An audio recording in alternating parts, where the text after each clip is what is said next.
You say to someone, why are you feeling this way? What's wrong with you today? And they say, I am this way because of that person, because of that circumstance. What they're really saying is that person or circumstance is actually controlling my feelings and controlling my thoughts. Well, anything that's controlling my feelings and my thoughts, I'm victim to, right? So it makes sense then that when things are good, you feel good, and when things are bad, you feel bad, right? So when you start changing the way you think and feel, and it starts producing outcomes in your life, you're going to believe you're the creator of your life and less of the victim of your life. And the hardest part about all of this is just making the time to do it.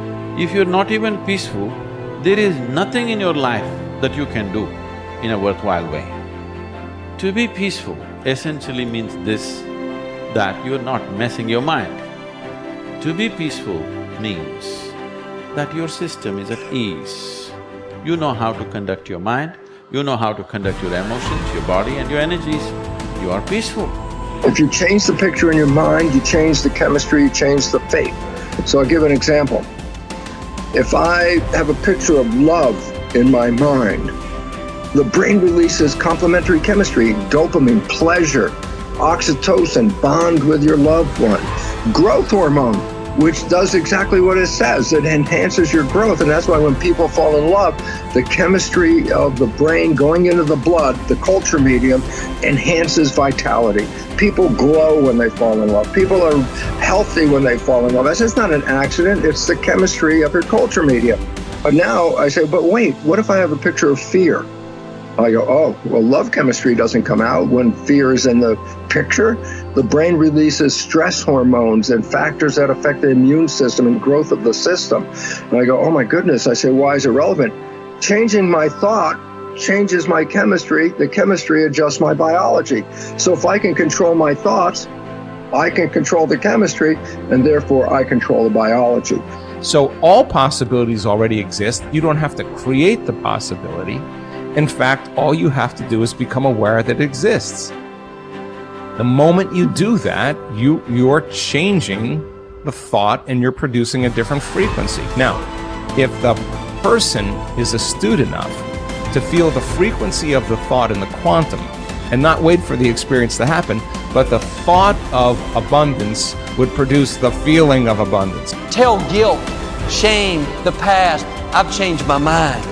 I'm not living condemned.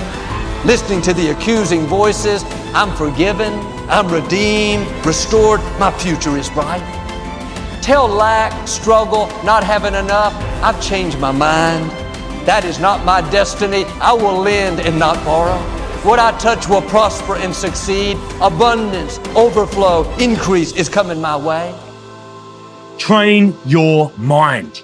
Train your mind not to focus on the problem and make it bigger, but focus on the solution to solve it. Stay positive, stay focused, and most importantly, stay strong. The way we've been using our thoughts are not necessarily productive. As a matter of fact, sometimes our investments of our thoughts are actually counterproductive because our thoughts create a reality that we then have to overcome. So basically it says that we must start to become aware of our thoughts. And why is this important? Because thoughts represent units of energy. Every time you have a thought, you use energy. Why this becomes relevant is, if I give you a checkbook for your bank account, you don't go down the street and just write checks to people like, oh, hey, you're a nice looking guy. Here's $10 for you. And oh, here, little girl, go out and buy yourself a little car. Here's $1,000 for you. And you don't give away your money. Why? Because giving away your money is giving away your life. So basically, you become very frugal when you have a checkbook in your hand. Now, what I'm trying to tell you is this. You have an energy budget in your body. The energy is what keeps you alive. When you start using energy and writing checks where you get no return from your energy, then it's exactly the same as writing checks out of your bank checkbook and giving away your cash. So why this becomes important is the biology of belief reveals how our thoughts create our reality. And if you start investing in thoughts that are counterproductive, thoughts like fear, or what am I going to do, and how am I going to escape this problem, or how's this going to go wrong, and all these other kinds of thoughts that are negative kinds of thoughts, then realize this.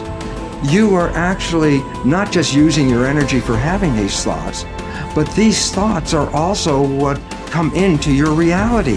What you focus on with your thoughts, your brain will manifest as reality. James from Harvard said, believe and your belief will create the fact. All things are possible if you believe. Well, you know, I studied for a long time. I started to study this book, Think and Grow Rich. And he talks about belief in here. He says, you're not ready for what you want until you believe you can get it. I found that the only two sources of reference we could go to find out anything about ourselves is science and religion. They all say you've got to believe. So I got figuring out, how do you believe? How do you change a belief? Interesting subject, because I'm going to tell you something. Your results are nothing but the manifestation of your belief system. Well, our belief system, now listen carefully, is based upon our evaluation of something. And frequently when we reevaluate a situation, our belief about that situation will change. Let me repeat that. Our belief system is based upon our evaluation of something. Frequently, if we reevaluate a situation, our belief about it will change. I began reevaluating who I was. I started to study. I never stopped studying. And I found as I reevaluated, I had a much higher opinion of myself. I found out things about me that I would have never believed if you had told me.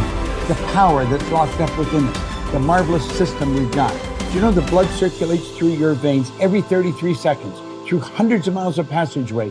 Bang, just like that, clears all the food in and all the garbage out. Stop and think of the central nervous system. It's the most complex electrical system in the world. And you've got it. Think of your brain, an electronic switching station like that.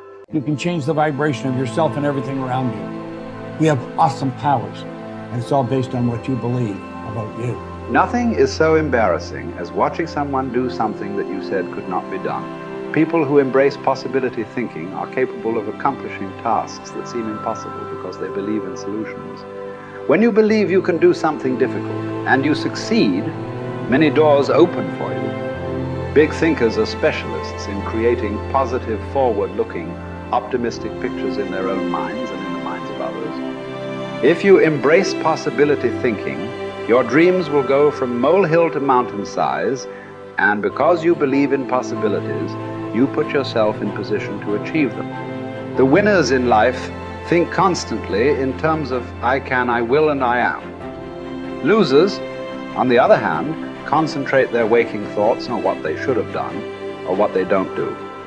If you believe you can't do something, then it doesn't matter how hard you try, because you've already lost. If you believe you can do something, you have already won much of the battle. The first step in becoming a possibility thinker is to stop yourself from searching for and dwelling on what's wrong with any given situation.